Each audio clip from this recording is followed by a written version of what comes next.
Hey, Ms. Bahak here, and today I want to talk to you about 3 different breathing protocols that you can keep in your back pocket for whenever you get a little bit anxious, whenever you get a little bit nervous before pressing record. This could be you hopping on as a podcast guest, you doing your own podcast, maybe it's recording a YouTube video or doing an Instagram reel. It doesn't matter, right? Recording of any format, it tends to have this deer in headlights type feeling where as soon as you record, you sound like a robot or you forget everything you were going to say or your voice starts shaking. Okay, so there's 3 different protocols I'm going to show you. Not one is better over the other. I'm giving you options so you can try out and see what works for you best depending on the situation you might be in. So the first protocol I'm going to show you I find helps me with focus. It reads 1, 3, 2, and that's a ratio for inhale, hold, exhale. And the rest of the ratio is determined by whatever that first inhale is. So let's say it was 4 seconds in. And that means that my hold is going to be 3 times the amount, which is 12 seconds. And then my exhale is going to be 2 times the amount, which is 8 seconds. So plug in your numbers based on whatever your first inhale is going to be, and you can count silently in your head. But I find that doing this for at least 2 to 3 minutes is going to allow you to really feel, if you feel tightness in your chest, you're going to feel this expansion where your shoulders will be able to relax a little bit better, and hopefully your breathing will be better, which gives you better access to your diaphragm and helps you when you're going to be actually speaking, recording, singing, whatever it might be. Okay, so the second protocol is to improve exactly that, the connection with your diaphragm.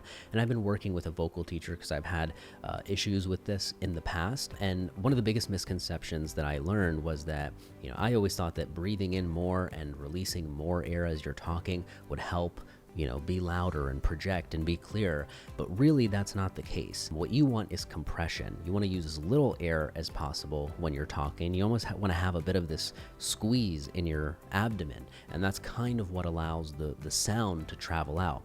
An exercise she gave me was putting my hands on my stomach and going bop, bop, bop.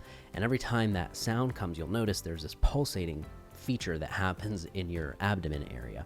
So an exercise or spin-off that I developed off of what she taught me to help improve this connection is this ratio 1, 2, 3. So that's inhale, hold, exhale. So inhale for 4 seconds, hold for 8 seconds, and exhale for 12 seconds. Now, the emphasis on the long exhale is what's key here, because when you focus on a longer exhale, this is what initiates the parasympathetic nervous system, and that's what's going to help kind of bring you down if you're feeling a little bit jittery at any point. So the takeaway for this one is really just exhale much longer than you inhale. And the third and final protocol that I really love, and it's really just because of its simplicity and how it really hits all 4 corners of the box for me, it's called box breathing. And it's a 1-1-1-1 protocol, and this one's a little bit different. It reads inhale, hold, exhale, hold. So let's say you inhale for 3 seconds.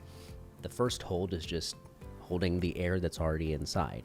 Now the exhale is going to be also 3 seconds. So on this type of exhale, you can kind of like just let go a little bit more, right? Because it's faster and it'll be over pretty quick. Now, the second hold is where all the air has been released, and now you're holding it for 3 seconds. So it's like,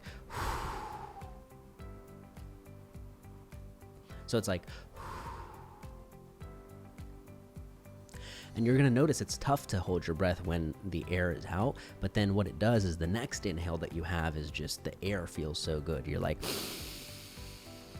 so that's wonderful, and it's one of the simplest ways that you're going to notice you can bring your system down, but also feel this alertness and focused feeling at the same time. So it's a very easy one to remember if you're feeling overwhelmed, is just count 1, 2, 3, 4, 5, 6, 7, 8, and then hold 1, 2, 3, 4, 5, 6, 7, 8. Exhale 1, 2, 3, 4, 5, 6, 7, 8. So that's just a melody counting thing that I learned. So I found that this one helps you feel focused and alert, and it's also very manageable when you really don't feel like doing it, or when you're a little bit stressed and overwhelmed and you're like, what were the numbers again? It's like, just do 1, 1, 1, 1, and you should be good to go. So the ideal amount of time for all of these protocols is going to be at least 2 to 3 minutes. As you practice this, you're going to become a little bit more advanced, or maybe within 60 seconds, you're going to be be able to really shift your state and feel a difference, right? In the beginning, just to be safe, I recommend reserving more time if possible, but at the very least, give yourself 2 to 3 minutes of doing this, and you should notice a significant difference in your state.